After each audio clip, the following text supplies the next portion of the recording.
Boa noite, doutor Luiz, tudo bem? Tudo bem, Marcelo. E como é que pronuncia? O sobrenome é o quê? Primeira coisa, de que descendência? Ele é descendência ucraniana. Ucraniano, olha. Nós pronunciamos Romanizem. Romanizem. Se abole o S. O S, né? E boa noite aos telespectadores também. Vamos conversar um pouco sobre homeopatia. Surgiu quando e o que é? Bom, a homeopatia foi um método terapêutico que foi desenvolvido na Alemanha no século XVIII, por volta de 1790. E foi criado por um médico chamado Samuel Hahnemann. Então a origem é de um médico. É médico. A coisa é médica, é séria. Né? Posteriormente, assim, e o que é a homeopatia? As pessoas ficam muito curiosas do que se trata, como se trata. É um método terapêutico que é baseado numa lei chamada Lei das Semelhanças. O que é isso?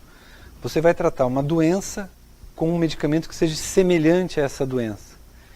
E um diferencial dela é que ela é um pouco mais abrangente do que só abordar a doença. Ela se preocupa com o indivíduo que é portador dessa doença. Dentro da homeopatia a gente considera que quando o indivíduo adoece, ele tem um desequilíbrio da sua energia vital. Com isso leva ao processo de adoecer. Então o processo do tratamento homeopático, além de curar aquela doença pelo qual o paciente procura o consultório, visa trazer um equilíbrio dessa energia vital, diminuindo ou evitando novas doenças, novo processo de adoecer. Interessante. As pessoas também devem chegar lá e perguntar, o homeopata, tem gente que acha que o homeopata não é médico, todo homeopata é médico. Sim, a formação... E como é que é? Por exemplo, no seu caso, onde você se especializou? A formação do homeopata, ela passa pelo curso de medicina, então é um médico, e ele vai fazer um curso de especialização. No Brasil nós temos vários cursos de especialização. Londrina, inclusive, nós já temos um que foi fundado há pouco tempo, chamado CEL, né, criado pela doutora Rosana Nechar, e eu fiz a minha formação em homeopatia. Inicialmente a faculdade foi feita em Londrina, na nossa Universidade Estadual de Londrina, né, sou fruto da terra. E posteriormente eu fui a Curitiba fazer o curso de especialização na Escola Homeopática de Curitiba, que foi criada pelo Dr. Javier Gamarra, foi um dos maiores homeopatas do Brasil. Eu tive assim, a honra e o prazer de trabalhar junto dele durante um período que eu fui aluno e depois eu fui professor dessa escola por quase 10 anos.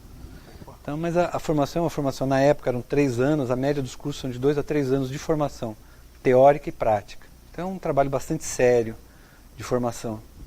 Vamos falar de como é a consulta homeopática. A consulta tradicional, você que está em casa, você vai ao médico, você sabe. Tem diferença, doutor? Tem algumas peculiaridades.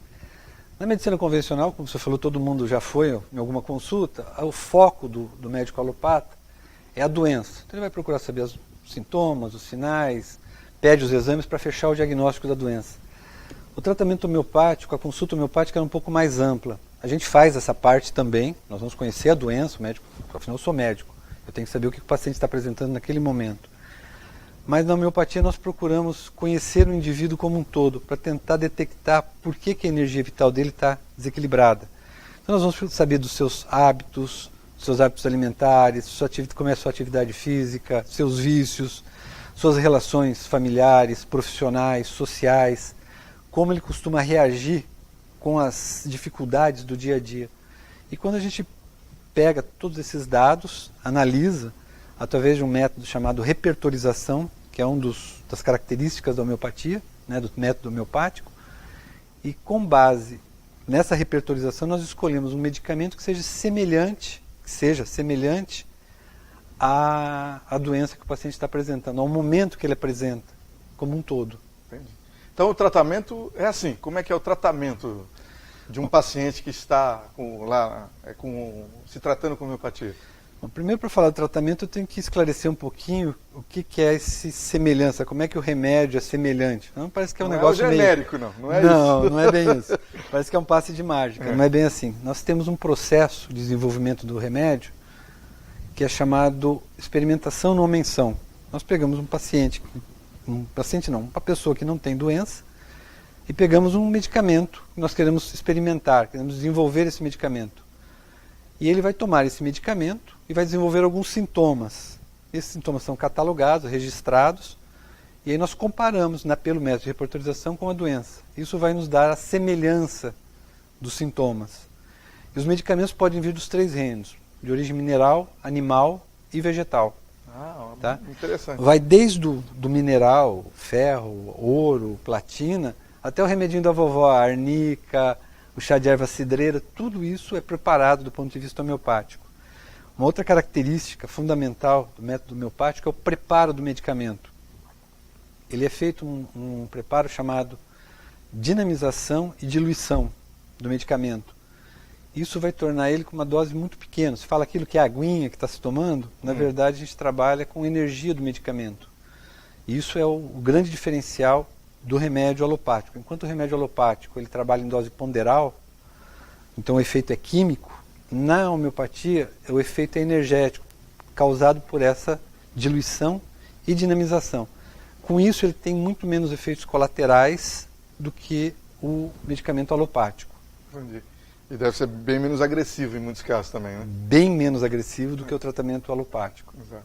Agora, tem gente que pode dizer, mas demora para dar algum efeito e tal. É isso mesmo ou não? Não, se tem essa lenda urbana, vamos chamar assim, da demora do tratamento homeopático. Não é bem assim. Nós temos que abordar duas situações. Uma é doente com quadro agudo. Por exemplo, o paciente está com uma crise de asma, uma enxaqueca, uma cistite, um quadro agudo, que ele precisa ser tratado muito rapidamente. Uma virose, né, respiratória, em que a gente institui tratamento homeopático agudo, que a gente chama de tratamento do quadro agudo. Dentro da homeopatia nós denominamos assim, em que o efeito tem que se sentir em algumas horas, como a gente objetiva com o tratamento alopático. E existe o paciente que é portador de uma doença crônica. Aquele paciente já vem há algum tempo, alguns meses, alguns anos com alguma doença, em que aí você institui um tratamento, ele precisa de um tempo maior para efeito, mas você já começa a perceber algumas alterações, alguns efeitos do tratamento em pouquíssimos dias. Mas o tempo daí é mais longo para se ter o efeito completo do tratamento. E podemos tratar todas as doenças com homeopatia, doutor? Graças a Deus, sim. Não existe uma limitação de se trata essa ou aquela doença. Todas as doenças são abordáveis pela homeopatia. O que a gente tem são algumas doenças, algumas patologias de conhecimento público que ele atua bem, né, que nos procuram muito no consultório por essas patologias. Doenças respiratórias, asma, bronquite, as dermatites, as alergias, enxaqueca, patologias digestivas. Então é muito comum nos procurarem por essas patologias. Nós temos bons efeitos. Também nós temos as doenças de fundo emocional, que são muito Depressão, em voga. Uma delas, estão muito em voga na sociedade moderna, né? Que é o estresse, os distúrbios de ansiedade, o hiperativo, a criança hiperativa, o DDAH, que é o distúrbio de atenção, a depressão. São patologias onde a homeopatia tem um alcance bastante bom e com drogas menos agressivas ao organismo. Entendi. Agora, o paciente que se trata com homeopatia, ele também pode tomar os medicamentos que não são da homeopatia? Sim, é muito comum essa associação. Nós, enquanto homeopatas, preferimos fazer o tratamento exclusivo com homeopatia, óbvio. Mas nós temos uma situação em que o paciente já chega para a gente muito medicado, já usando tratamentos alopáticos que, inclusive, não podem ser suspensos de uma vez. Então, o que nós fazemos? Nós associamos o tratamento e, na medida da evolução, nós vamos reduzindo as doses e, quando possível, inclusive, suspendendo. E há algumas situações em que não é possível suspender. O diabético insulino dependente, em que não tem a produção de insulina, você não vai suspender a insulina totalmente, mas você pode diminuir, às vezes, a dose e equilibra ele nas outras patologias que ele venha apresentar. Já deu o tempo dessa entrevista, vamos ter que conversar mais uma vez com o Dr. Luiz, né, para saber mais sobre homeopatia e suas aplicações, né, que o assunto é muito interessante. O Dr. Luiz é da Clínica Ser Londrina, né, doutor? Isso. Que está localizada onde? No Centro Médico Homeopático, na Pais Lemes, 1264, sala 502, ali no centro. Muito obrigado por essas informações. Voltaremos a conversar, hein? Eu agradeço o convite, a oportunidade de falar sobre homeopatia. Espero ter esclarecido algumas informações para os telespectadores. Boa noite. Ok, já voltamos.